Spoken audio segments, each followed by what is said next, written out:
വിശുദ്ധ കുരിശിൻ്റെ അടയാളത്താൽ ഞങ്ങളുടെ ശത്രുക്കളിൽ ഞങ്ങളെ രക്ഷിക്കണമേ. ഞങ്ങളുടെ തമ്പുരാനെ, പിതാവിൻ്റെയും പുത്രൻ്റെയും പരിശുദ്ധാത്മാവിൻ്റെയും നാമത്തിൽ ആമേൻ.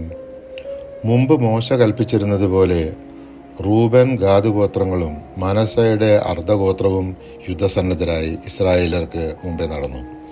ഏകദേശം 40,000 യോദ്ധാക്കൾ കർത്താവിൻ്റെ മുമ്പിൽ ജെറീക്കോ സമതലങ്ങളിലേക്ക് നീങ്ങി. ഇസ്രായേൽ ജനത്തിന് അക്കരെ കടക്കാൻ വേണ്ടി കർത്താവ് ജോർദാനിലെ ജലം വറ്റിച്ചു കളഞ്ഞെന്ന് കേട്ടപ്പോൾ അതിൻ്റെ പടിഞ്ഞാറേ കരയിലുള്ള അമോര്യ രാജാക്കന്മാരും സമുദ്രതീരത്തിലുള്ള കാനാന്യ രാജാക്കന്മാരും അവരെ ഭയപ്പെട്ട് ചഞ്ചലചിത്തരായി. ഇസ്രായേൽ ജനം ജെറീക്കോ സമതലത്തിലെ ഗിൽഗാലിൽ താവളമടിച്ചു. ആ മാസം 14-ാം ദിവസം വൈകുന്നേരം അവർ അവിടെ പെസഹ ആഘോഷിച്ചു. ജെറീക്കോയെ സമീപിച്ചപ്പോൾ ജോഷുവ കണ്ണുകൾ ഉയർത്തി നോക്കി. അപ്പോൾ കയ്യിൽ ഊരിയ വാളുമായി അതാ ഒരു മനുഷ്യൻ. ജോഷുവ അവൻ്റെ അടുത്ത് ചെന്നു. നീ ഞങ്ങളുടെ പക്ഷത്തോ ശത്രുപക്ഷത്തോ എന്ന് ചോദിച്ചു. അവൻ പറഞ്ഞു, അല്ല, ഞാൻ കർത്താവിൻ്റെ സൈന്യാധിപനാണ്.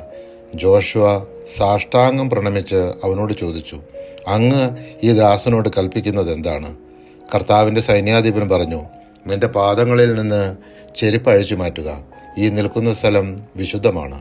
ജോഷുവ അങ്ങനെ ചെയ്തു. ജോഷുവ 5-ാം അധ്യായം 13 മുതൽ 15 വരെയുള്ള തിരുവചനങ്ങൾ. ഇസ്രായേൽ ജനത്തെ ഭയന്ന് ജെറീക്കോ പട്ടണം അടച്ച് ഭദ്രമാക്കിയിരുന്നു. ആരും പുറത്തേക്ക് പോവുകയോ അകത്തേക്ക് വരികയോ ചെയ്തില്ല.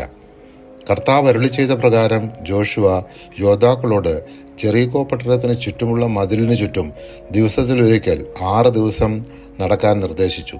അപ്രകാരം 6 ദിവസം ആയുധധാരികൾ കാഹളമുഴക്കുന്ന പുരോഹിതന്മാരുടെ മുമ്പിലും ബാക്കിയുള്ളവർ വാഗ്ദാന പേടകത്തിൻ്റെ പിന്നിലും നടന്നു. കാഹളധ്വനി സദാ മുഴങ്ങിക്കൊണ്ടിരുന്നു.